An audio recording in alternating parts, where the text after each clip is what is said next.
Hey everybody, it's Jamie from No Getting Off This Train. If you're looking for ways to use up your leftover meatballs, I've got you covered with these 4 easy recipes. So we are a small family of 3, so we don't need an entire bag of meatballs to feed us for dinner.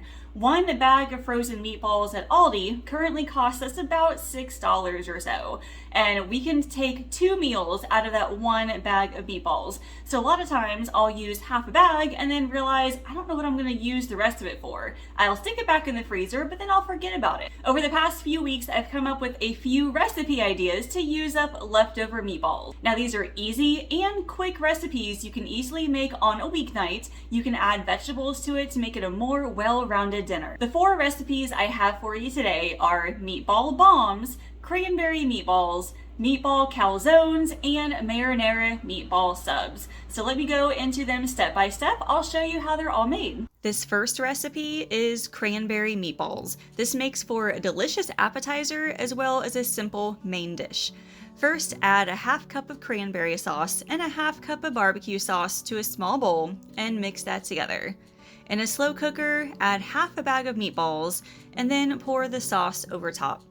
Mix it together, place the lid on top, and cook it on low for 4 hours. Now, I am using my Instant Pot here, like I always say, but I'm using the slow cooker function on this. And after 4 hours, it's ready to eat.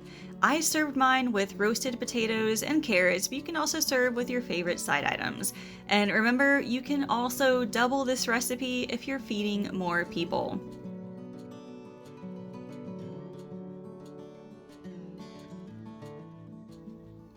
The next recipe is meatball bombs, and again, this is a fun appetizer or main dish idea.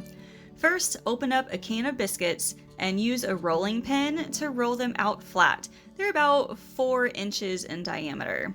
Now in the middle of each one, add a tablespoon of marinara sauce, 1 meatball, and 2 tablespoons of shredded mozzarella.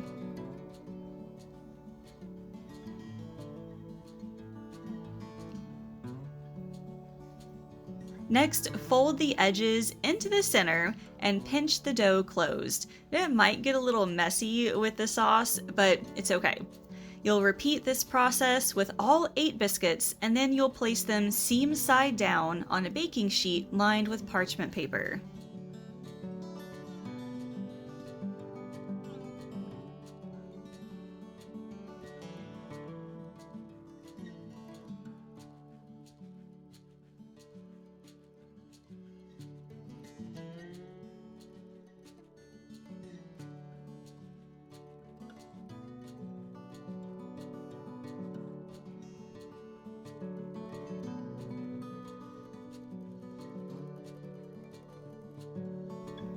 Next up is my favorite part, the garlic butter. Melt 2 tablespoons of butter and mix it with a teaspoon of garlic powder. Then brush it on the top of each biscuit. Then bake it at 350 degrees for 18 to 20 minutes until the tops are golden brown. Now these meatball bombs are garlicky, they're cheesy, and they're a fun way to use up leftover meatballs. We enjoyed these with some roasted vegetables, and it made for a really simple and delicious dinner.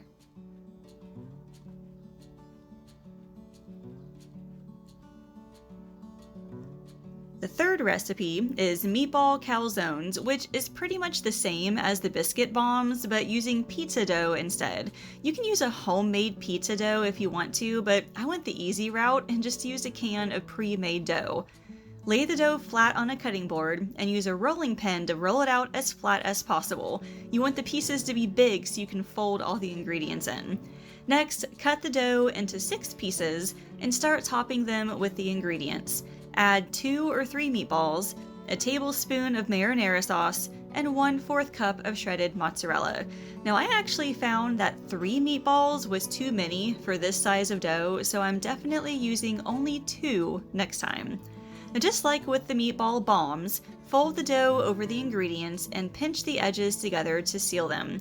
Finish the remaining calzones and lay them on a baking sheet.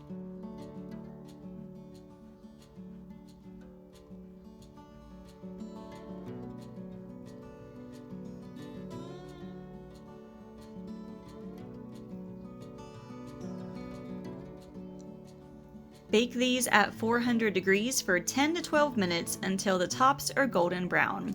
Now these are best served with some sort of vegetable. My favorite is a side salad, and I love using the pre-made salad kits for an easy vegetable idea.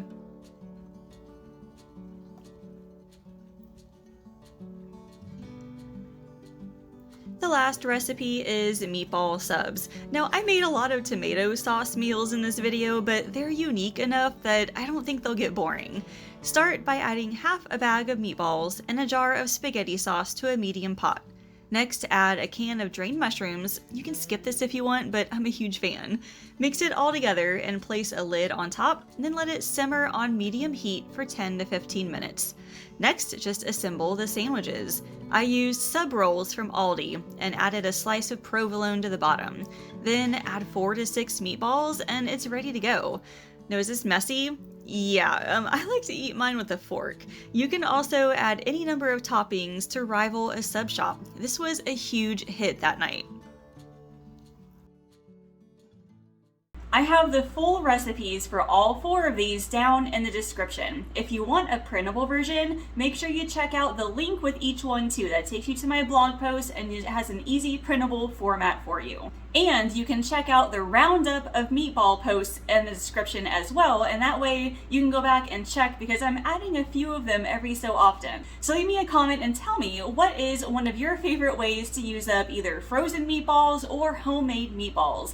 As always, make sure you subscribe, like this video, ring that bell so you'll be notified when all of my other videos come out. Thank you all so much for watching. I will see you later. Did you know I offer one-on-one nutrition coaching? Whether your goal is to lose weight, eat healthier, or just want to know how to get started, I can help. You can schedule a free weight loss discovery call by using the link in the description. Thanks for watching, and I can't wait to chat with you.